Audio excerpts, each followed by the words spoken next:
Picture this: 3 million pages, 180,000 images, 2,000 videos, all released in one massive digital avalanche that shook the foundations of power across the globe. This isn't fiction. This is the largest document dump in modern history, and it reveals a web of connections so vast, so disturbing, that it connects tech billionaires, royal families, presidents, prime ministers, and Hollywood moguls to one man: Jeffrey Epstein, a convicted sex offender whose influence reached into the highest corridors of power on planet Earth.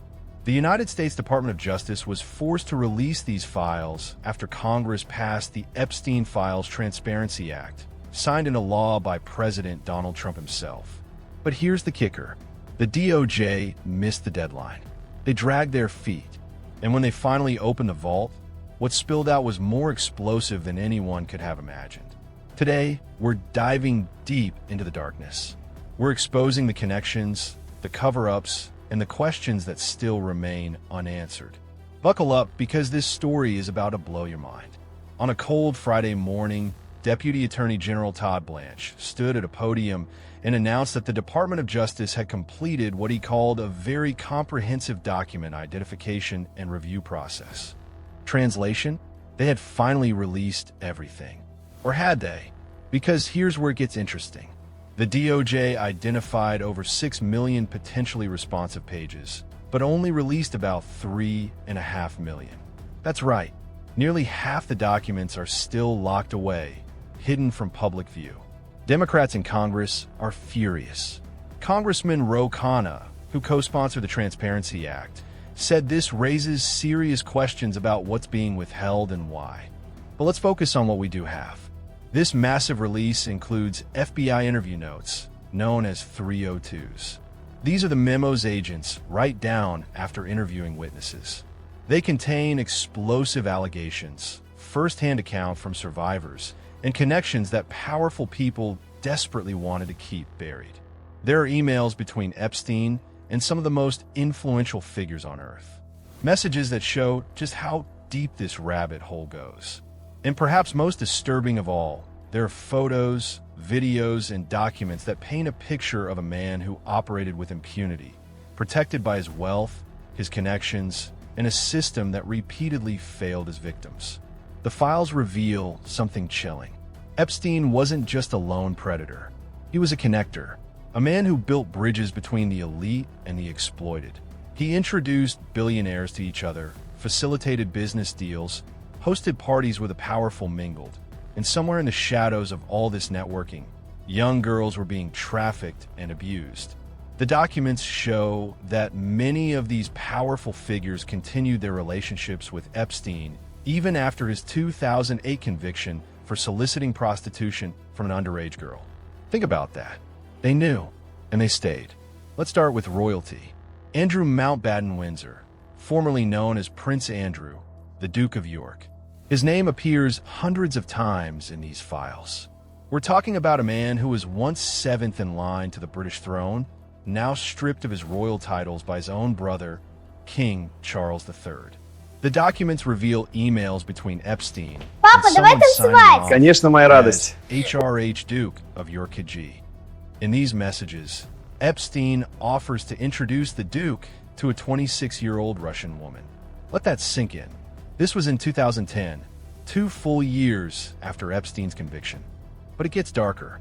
There's a photo in the files that shows what appears to be the former prince on all fours, positioned over an unidentified woman lying on the ground. The context? Unknown. The implications? Disturbing.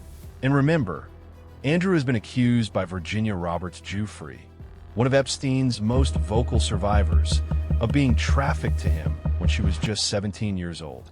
Andrew has repeatedly denied this, but these files keep his name firmly in the spotlight. Then there's Sarah Ferguson, his ex-wife, the former Duchess of York.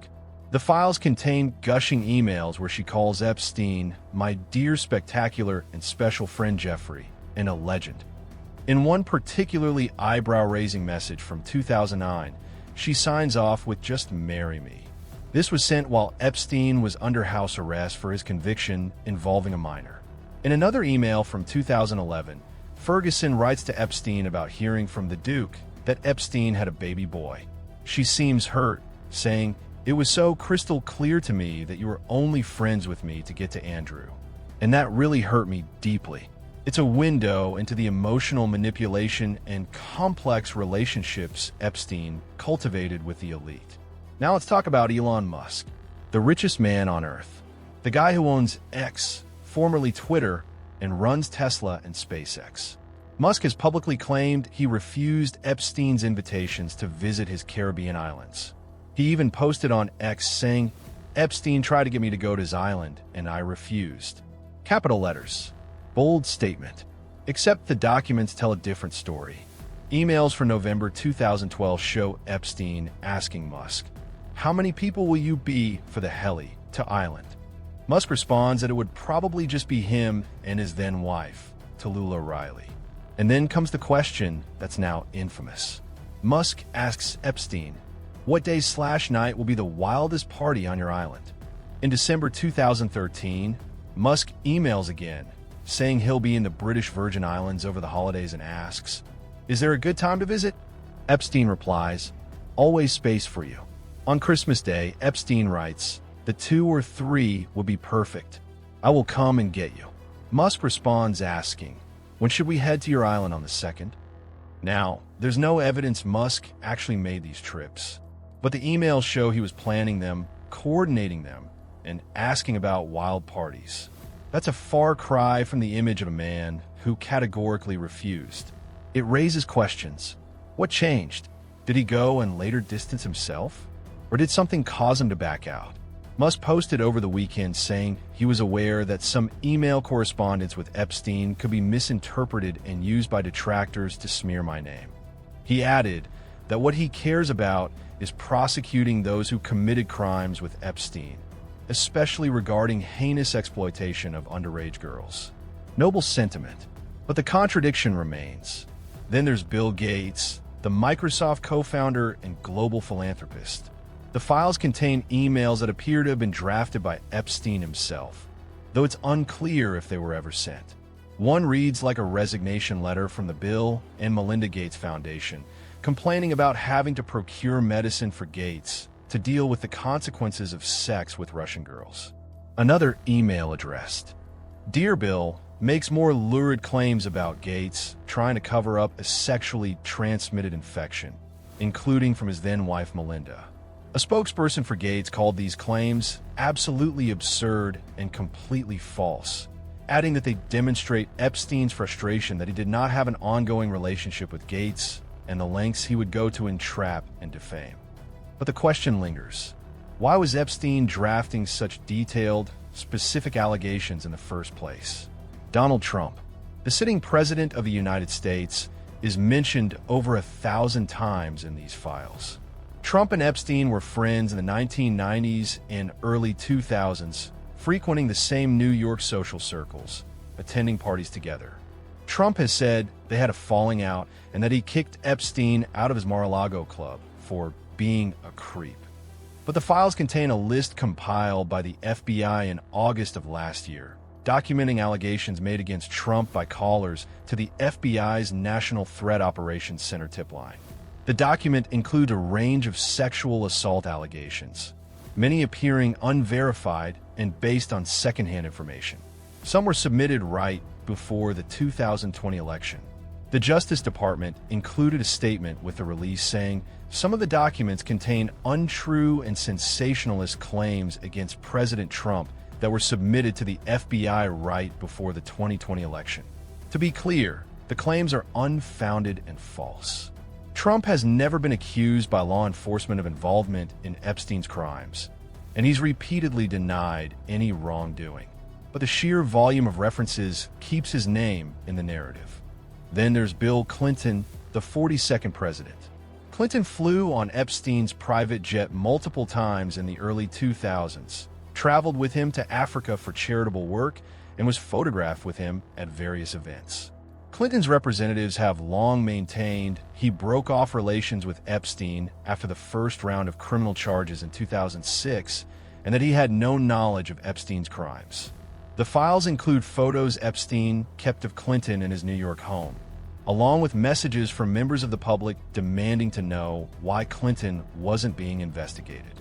Democrats in Congress recently voted to hold the Clintons in contempt after they refused to testify in a congressional probe related to Epstein. But it's not just American politicians.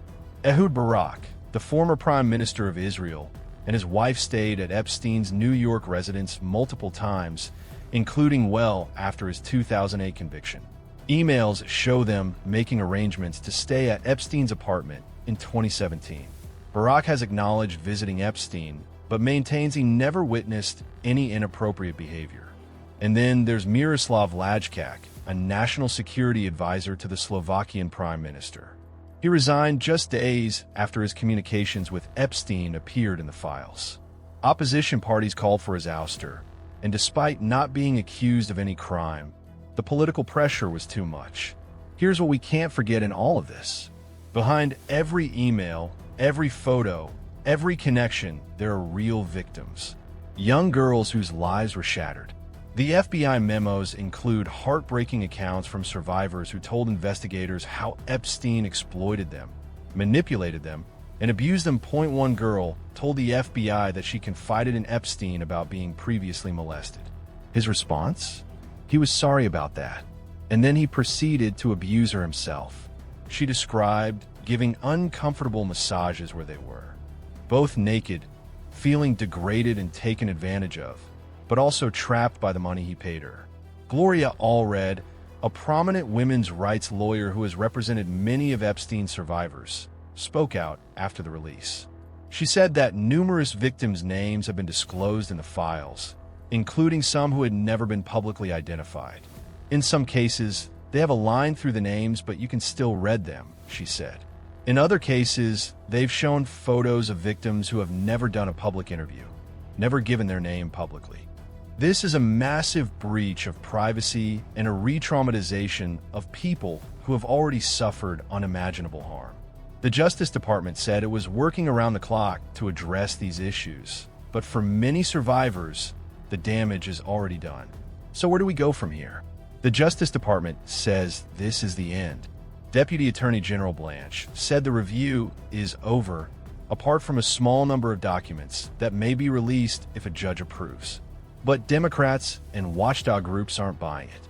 They're demanding to know why nearly half the identified documents remain withheld. They're asking if this is transparency or just a controlled release designed to protect the most powerful players. Here's what we know. Jeffrey Epstein built an empire on connections. He leveraged relationships with the elite to gain power, influence, and protection. He hosted parties, facilitated meetings, and somewhere in the middle of all that networking, he trafficked and abused young girls for years. The system failed these victims repeatedly. A sweetheart plea deal in 2008 let him avoid serious federal charges. He served just 13 months in a county jail with work release privileges, meaning he spent his days at his office and only returned to jail at night. It was a slap on the wrist for crimes that should have put him away for life. And even after his conviction, the powerful continued to associate with him. They flew on his planes, stayed at his properties, invited him to events, and sought his advice. Why? What did he offer them? Was it just his wealth and connections? Or was there something more? The files don't answer every question. They raise new ones. And that's why this story isn't over. Not by a long shot. If you found this deep dive valuable, hit that subscribe button. Share this video. The truth matters. And the more people who know, the harder it becomes to bury it. Thanks for watching, and I'll see you in the next one.